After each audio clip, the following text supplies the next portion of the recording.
Bonjour ma famille, bonjour ma communauté. Quel plaisir de vous avoir nombreux autour de ce repas christocentrique. Une dévotion quotidienne de votre vraie identité avec Christ. Christ Kossi Aglé est mon nom.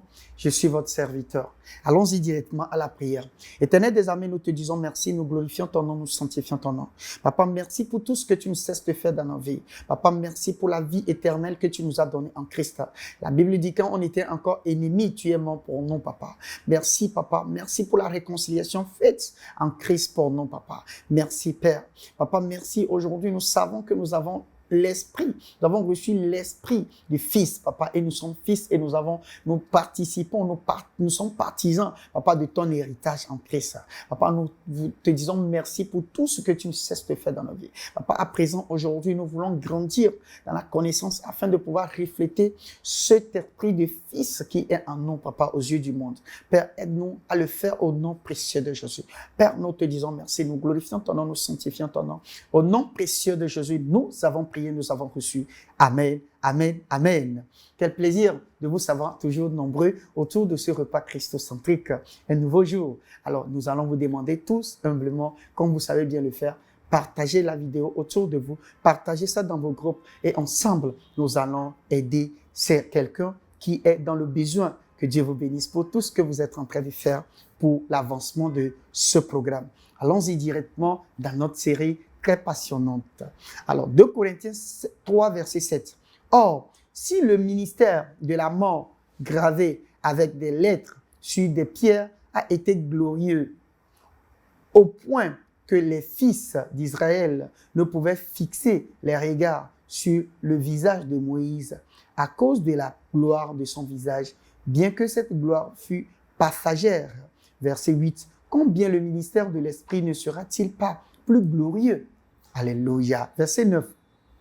Si le ministère de la condamnation a été glorieux, le ministère de la justice est beaucoup supérieur en gloire. Alléluia. Verset 10. Et sous ce rapport, ce qui a été glorieux ne l'a point été, cause de cette gloire qui lui est supérieure. Le ministère du Nouveau Testament est le ministère de l'Esprit. Nous l'avons déjà vu dans le premier numéro de cette série-là. Donc, le Nouveau Testament est le ministère de l'Esprit. Pendant que nous savons que l'Ancien Testament, c'est le ministère de quoi? De la loi, donc des hommes, donc c'est un peu ça. La loi devait être abolie. Donc, dans le Nouveau Testament, la loi a été abolie. Donc, la loi devrait être abolie. 2 Corinthiens 3, verset 11. Et en effet, si ce qui était passager a été glorieux, ce qui est permanent est bien plus glorieux. Alléluia. Si le ministère des hommes, c'est-à-dire le ministère de la loi, a été glorieux en ce temps-là que les gens vraiment ont vécu, et donc aujourd'hui, le ministère de l'Esprit, qui est le ministère de la grâce, est beaucoup plus glorieux. Alléluia. 2 Corinthiens, verset 13. 2 Corinthiens 3, verset 13. Et nous ne faisons pas comme Moïse, qui mettait un voile sur son visage pour que les fils d'Israël ne le fixent pas les regards sur la fin de ce qui était passager. 2 points. La lettre qui tue, ministère de la mort, ce sont les termes utilisés pour décrire l'Ancien Testament. Donc, quand on parle du ministère passager, c'est l'Ancien Testament. Donc, ou bien quand on parle du ministère de la lettre qui tue, on va parler de l'Ancien Testament. Ou bien quand on parle du ministère de la mort, on va parler de l'Ancien Testament. Alors, force est de savoir aujourd'hui que généralement dans les églises aujourd'hui, les gens sont toujours avec ce même ministère-là. Donc, ils sont en train de faire le ministère de la mort, ils sont en train de faire le ministère comment on appelle-t-on, ils sont en train de déclarer dans les églises, ils enseignent dans les églises des lettres, la lettre qui tue. Alors, c'est ce qui fait que quand vous allez dans les églises, certaines églises, vous allez toutes joyeux et toutes joyeuses, mais à la fin du culte, vous allez voir que vous revenez avec des pleurs. Il y a des gens même, ils sont même des spécialistes de cela. Ils prêchent comme s'ils étaient des saints, mais pendant que dans les attitudes, vous allez voir que eux aussi, ils faillissent quelque part. Mais seulement ce qui eux, ils arrivent à dominer, ils n'arrivent pas à faire comme mauvais, donc c'est ce qu'ils viennent prêcher. Alors, quand ils prêchent cela, vous allez crier, mais alors que eux-mêmes, ils sont pires que vous. Donc, aujourd'hui, c'est très important de faire très attention à ces deux ministères-là. Donc, aujourd'hui, nous ne sommes pas encore sous le ministère de la loi. Non, nous ne sommes plus dans la lettre qui tue. Nous sommes sur le ministère de de quoi? De l'esprit. Et donc, de l'esprit, le ministère de la vie. Alléluia. Ce sont des termes utilisés, donc, comme je viens de le dire, ce sont des termes utilisés pour décrire l'Ancien Testament. Hébreux 8, verset 7. En effet, si la première alliance avait été sans faute, il n'aurait pas été question de la remplacer par une seconde, car c'est avec l'expression d'un blâme, que le Seigneur dit à Israël, voici, les jours viennent, dit le Seigneur, où je ferai avec la maison d'Israël et la maison de Juda une alliance nouvelle. Non comme l'alliance que je traitais avec leur père, le jour où je les ai saisis par la main pour les faire sortir du pays d'Égypte, car ils n'ont pas persévéré dans mon alliance.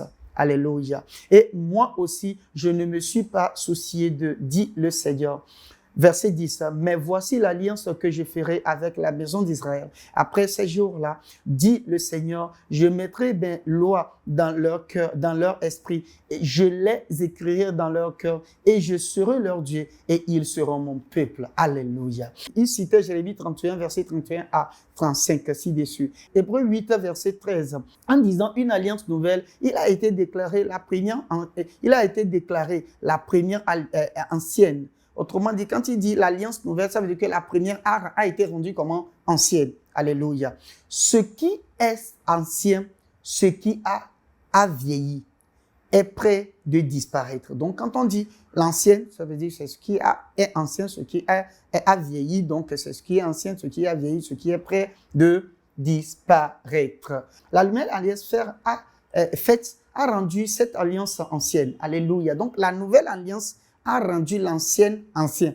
Alléluia. Cela signifie qu'il est supprimé. Vous ne pouvez pas utiliser les deux côte à côte.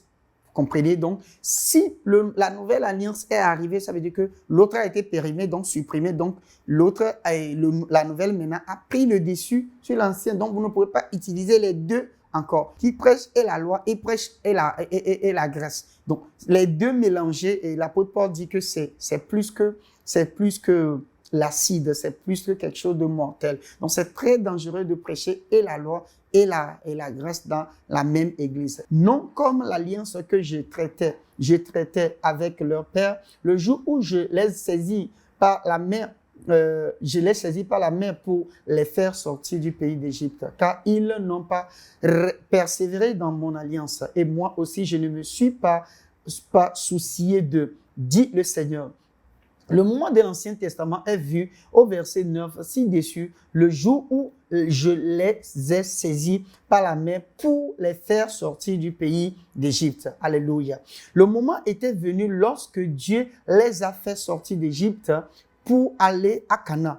Il se révèle à Moïse. 2 Corinthiens 3, verset 7. Or, si le ministère de la mort gravé avec des lettres sur des pierres a été glorieux, au point que les fils d'Israël ne pouvaient fixer le regard sur le visage de Moïse à cause de la gloire de son visage, bien que cette gloire fût passagère. 2 Corinthiens 3, verset 13. Et nous ne faisons pas comme Moïse, qui mettait un voile sur son visage pour que les fils d'Israël ne fixent pas les regards sur la fin de ce qui était passager. Galates 3, verset 16. Or, les promesses ont été faites à Abraham et à sa postérité. Il n'était pas dit et aux postérités comme s'il agissait de plusieurs manières en tant qu'il s'agit d'une seule et à ta postérité, c'est-à-dire à Christ. Verset 17, voici ce que j'attends, une disposition que Dieu a confirmée antérieurement ne peut pas être annulée. Et ainsi la promesse rendue vaine par la loi survenue 430 ans plus tard. Donc, vous voyez, donc la loi a survenu 430 ans plus tard, alors qu'il y avait quelque chose. Alors quand on parle même déjà,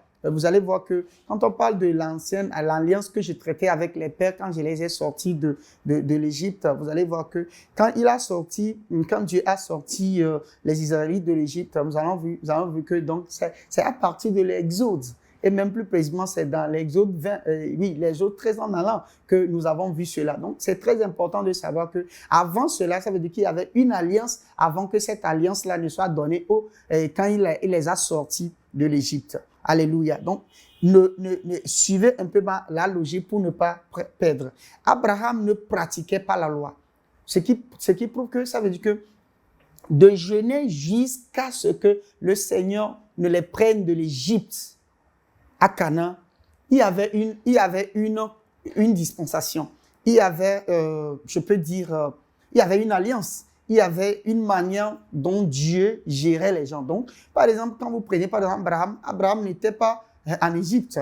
Abraham n'était pas avec les Israélites. Non, vous voyez, Abraham n'était pas là. Donc, Abraham avait quoi? Avait une loi. Donc, il y avait donc ça veut dire qu'Abraham ne pratiquait pas la loi. Donc, Abraham était comment? Quelle était la dispensation? Quelle était, la loi ou bien l'alliance avec laquelle Dieu gérait les gens avant les Israélites? Donc, c'est ce que nous voulons voir. Galates 3, verset 18. Car si l'héritage venait de la loi, il ne viendrait plus de la promesse. Or, c'est pas la promesse que Dieu a faite à Abraham, ce don de sa grâce. Verset 19. Pourquoi donc la loi? Elle a été donnée ensuite à cause des transgressions, jusqu'à ce que vint la postérité à qui la promesse avait été faite. Elle a été promulguée par des anges au moyen d'un médiateur. Donc la loi a été donnée par qui? Par Moïse et les anges. Le médiateur, c'est qui? C'est Moïse, donc par les anges. Alors, Romains 5, verset 12. C'est pourquoi, comme par un seul homme, le péché est entré dans le monde, et par le péché la mort, et qu'ainsi la mort s'est étendue sur tous les hommes, parce que tous ont péché. Verset 13. Car jusqu'à la loi, le péché était dans le monde. Or, le péché n'était pas imputé quand il n'y a point de loi. Alléluia. Donc, ça veut dire que le péché était là depuis la nuit des temps, mais on ne savait pas que le péché était là. Donc, c'est la loi qui a révélé le péché au monde. Alléluia. Verset 14. Cependant, la mort a gagné depuis Adam jusqu'à Moïse, même sur ceux qui n'avaient pas péché. Alléluia. Pas une transgression semblable à celle d'Adam, laquelle est la figure de celui qui devait venir. La figure de ce qui devait venir. La loi a commencé avec Moïse. Donc, tout simplement, vous devez savoir que la loi, qui est quoi? La lettre qui tue, ou bien, voilà, la lettre qui tue, bien le ministère de la mort. Donc, a commencé avec qui? Moïse. Donc, Moïse lui-même a écrit vraiment les Genèse, mais Moïse lui-même est né dans Exode 2, verset 2. Donc, vous comprenez que même, ça veut dire que nous devons comprendre que c'est à partir de Moïse que la loi est née. Et la loi est née récemment. Et c'est pourquoi nous devons bien comprendre comment l'appelle-t-on, la décomposition de la Bible pour pouvoir savoir comment prêcher l'évangile. Et c'est ce que je disais, que si vous suivez vraiment tout ce que nous sommes en train de faire, vous allez comprendre que la Bible est tellement compréhensible. Et si vous comprenez ça, vous allez expliquer ça et pouvoir prêcher facilement aux gens. Et c'est en ce sens que les gens peuvent grandir spirituellement. La loi a commencé avec Moïse. Nous ne pouvons pas appeler la Genèse l'Ancien Testament. Si nous disons que la loi et la nouvelle alliance a rendu l'ancienne alliance ancienne, qui est la loi de Moïse, et donc l'Ancien Testament, alors, c'est quoi? C'est spécifiquement la loi de Moïse. OK?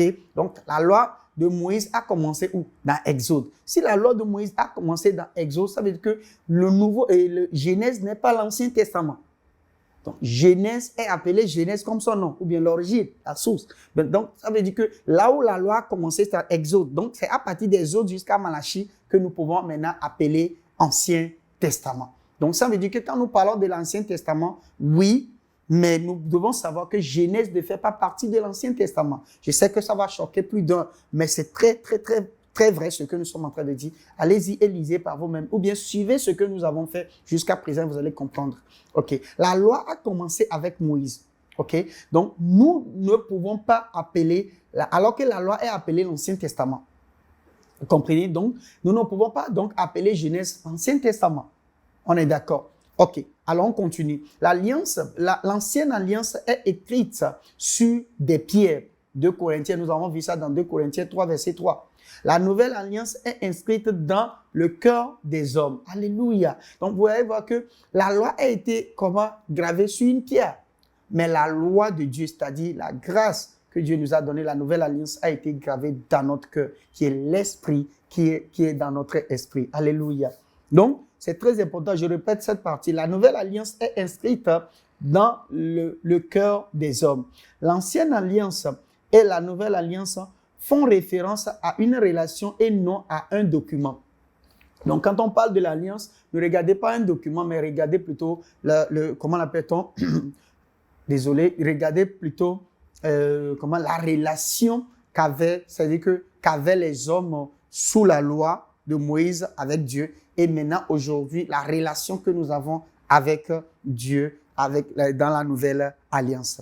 Alors donc c'est très important que ces explications-là sont très importantes pour nous dans la suite pour pouvoir comprendre tout ce que nous sommes en train de faire. Même depuis le début, ce que nous sommes en train de faire, ce que nous sommes en train de dire là va vous amener à mieux comprendre cela. Parce que quand vous voyez, quand on parle de l'Ancien Testament qui fait référence à la loi de Moïse jusqu'à Malachie, vous allez voir que Genèse n'est pas dedans. Genèse n'est pas dedans. Donc, on ne peut pas appeler comment Genèse, l'Ancien Testament. Genèse est appelé Genèse. Alléluia. Voilà. Et donc, quand vous prenez, par exemple, vous devez savoir aussi que l'ancienne alliance, qui est la loi de Moïse, a été inscrite sur quoi? Sur des pierres. Mais la nouvelle alliance a été inscrite comment?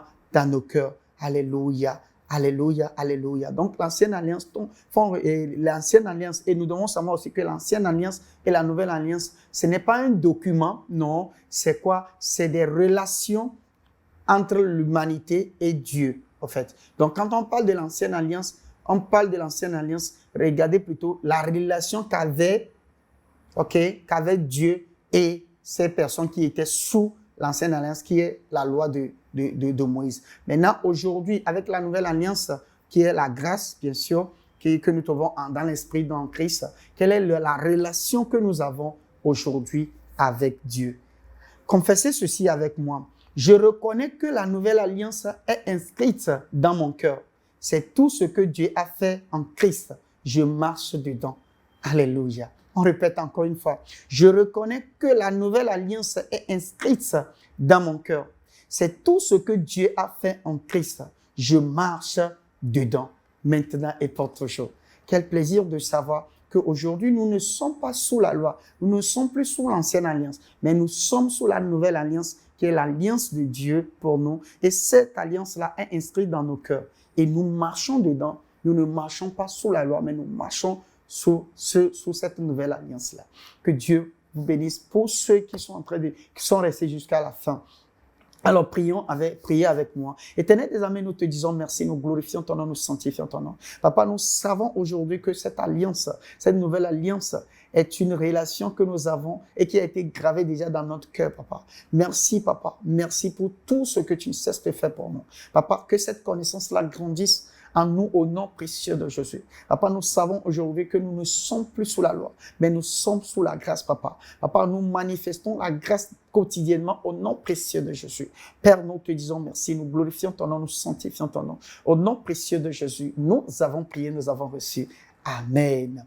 Alors, ce que je vais encore peut-être dire, c'est de savoir, d'avoir cette vérité-là quotidiennement dans notre vie et de marcher selon cette vérité-là quotidiennement. Et ça va nous aider. Et savoir que je ne suis plus sous la loi, mais je suis sous la grâce. Et sous la grâce, j'ai une relation beaucoup plus particulière avec Dieu. Et j'ai un esprit de Dieu qui est à moi. Je suis fils de Dieu, je suis héritier de Dieu. Alléluia. Que Dieu vous bénisse, que la main de Dieu soit sur vous. Partagez encore cette vidéo si vous ne l'avez pas fait. Alors, pour des questions que vous voulez nous poser, envoyez-nous ça sur les numéros qui s'affichent, sur le mail qui s'affiche et nous allons vous répondre. Et tout en espérant vous voir demain sur la même heure, sur la même plateforme. N'oubliez pas, je suis Chris Kosiagli, je suis votre serviteur. je vous dis, le royaume des cieux est en puissance. Amen, amen, amen. Que Dieu vous bénisse, que la main de Dieu soit sur vous. Au nom précieux de Jésus, bonne journée à vous. Hello, I hope you have been blessed by that wonderful message. The Bible says, man shall not live by bread alone, but by every word of God. For you to grow spiritually, you need to hear, study, and meditate on the Word. You need to not only hear, but to also read and see. And that is why you need the Christocentric meal. To order this life-changing book and other titles, DVDs, and CDs by Dr. Abel Damina, call the number or email the address on the screen. This is a book that reveals to you who you are in Christ, what you have in Christ, and what Christ can do through you. This book interprets and breaks down the Word into daily meals, making it easier for you to understand and study, build up and strengthen your inner man, all the while growing your relationship with God and your confidence as a believer.